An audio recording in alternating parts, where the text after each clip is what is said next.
Uvmakom she'ein anashim hishtadel lehiot ish. In a place where there are no men, work to be a man. The phrasing of Rabbi Hillel's quotation in Pirkei Avot is powerful and evocative, but beneath the poeticism lies a deep question. What does it mean to be an ish, or a man? We live in a time and place where gender roles and assumptions about gender are being completely overturned. The meaning of man or woman is no longer clear, and with that lack of clarity comes a lack of social guidance for many. Today, we know quite well that gender roles are not hardwired. So, when Hillel says, work to be an ish, what does he mean? The Torah portion I just read orbits around this question. But two things before we proceed. Our literary canon is written from an extremely patriarchal point of view. Although we entered into this line of thought through the masculocentric lens of Torah, I will say there is nothing particular masculine about the idea of ish, any more so than its Yiddish counterpart mensch, which is used to describe people of all genders. What is being set up is a conceptual container for the most important of Jewish traits and does not rely upon gender at all. The Moses who murders the Egyptian and flees from before his kinsmen is one who is thrust into circumstances beyond his ability to navigate. He has not cultivated himself to a level of righteousness that deserves the title ish. The text, in its ever so reticent way, makes clear that there are multiple meanings for the word ish in this verse. Right after declaring that Moses witnessed the Egyptian ish beating the Hebrew ish, the text tells us that he looked around and saw there was no ish there. And in response to seeing no ish, Moses lashes out and kills. Does this mean then that in his violence, he's occupying the role of ish? We see in the following paragraph that in the eyes of the Hebrew men Moses sees struggling with each other, and even in his own eyes, Moses is not an ish. Who made you ish over us? One of the Hebrews asks, before revealing that he knew the secret of Moses' murder. Moses' actions, in fact, may have led him to recognize that he was not yet able to take on that mantle. He had not yet embodied what it meant to be an ish. And instead of responding to the rebuke of the Hebrew man, Moses fled Egypt. Right in the next verse, he winds up in the land of Midian, at a well. There, the priest of Midian's daughters were drawing water for their father's flock. Shepherds came and drove them off, and Moses stepped up and assisted them and also watered their flock again. These women then returned home and said to their father, "An Egyptian ish rescued us from the hands of the shepherds. And what's more, he even drew water for us and watered the flock." Here is the first time we have Moses being called an ish of his own accord. This Moses, the ish, rather than checking to see if there is another ish present to do what needs to be done, steps in and resolves the issue the women at the well are having without any violence at all.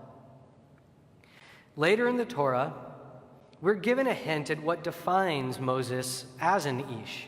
In Numbers 12:3, we're told, "The ish Moses was very humble, more than all humanity." This does not mean that to be an ish is to be self-effacing or to downplay one's own strengths. Maimonides, one of the greatest geniuses of Jewish history, defines humility, in Hebrew, anavah, in relation to two other traits. He writes that anavah, humility, is the golden mean between pride and lowness of spirit. Moses' golden mean of anavah was found in our story this week as he came into his own as an ish. Between his extreme lashing out at the Egyptian and his fleeing in the face of criticism from the Hebrew man, the first may be an act of pride in being the grandson of Pharaoh witnessing something horrible happening, and the second being an act of lowness of spirit in the face of criticism, he finds his right place. He speaks up for the women at the well. He helps them to water their animals, and he perfectly fills the proper role in that place and time. This understanding of anavah gives us a very interesting counterpoint to our common American conception of humility, and a counterpoint to the understanding of what it means to be a fully individuated person, an ish. Humility is not about always demurring or soft-playing your capacities. Being an ish is not about always exerting your will over situations or having to always know the answer. What it means to be an ish, what it means to be a mensch, what it means to have anavah, what Moses realizes in his trek to Midian and embodies at the well, is the ability to know one's correct place in any given moment. To fully become an ish is to be able to inhabit and enact your most fitting role in any given situation. It means to know your strengths, to know your weaknesses, and to be able to act in the center between them. This means to perfect your anavah. This is no small thing. It requires excellent self-knowledge, one of the hardest human traits to develop. It requires sensitive perception of those around you, an ability to put aside ego and to fight off immediate impulse. And then, only after taking the time to reflect, to have the mettle to take the correct action, or, sometimes harder, to take no action at all.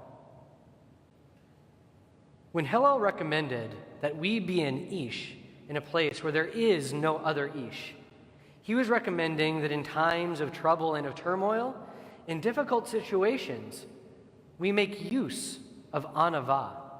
We take a step back. We calculate our own capacities and decide how we can best fill a role in the scene playing out before us. To be an ish isn't to respond quickly and extremely, as Moses does when he murders the Egyptian.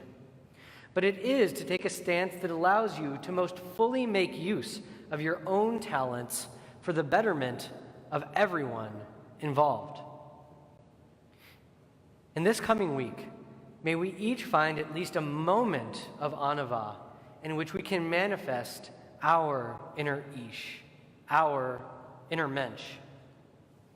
As we do, we too will be doing the work of Moses in freeing ourselves and those around us of the bondage of reflexivity and limitation, and instead moving ourselves and our people towards a place of freedom and wholeness. Shabbat Shalom.